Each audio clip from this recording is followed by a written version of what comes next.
مثل دور الضحية اللي شاف مني الأذية واللي عاش في جحيم ونار.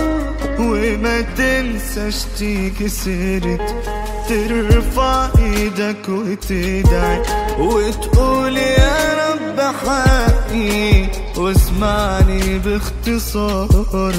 اللي يصون لحظة حلوة يبقى حب بكل قوة مهما لف ومهما دار. هو ده اللي عليها تندم بكرة يجي وبكرة تحلم لو تشوفه بس صدفة أو تقدم اعتذار. شوف بديل واحكيله عني والده حبيته ظلمني ووعدك لو يوم سألني السكات هيكون ده رد. مش هقول عاللي قسيته مش هدمع لو حكيته جرحي جوايا ودريته مش هتمسك غلطة عندي.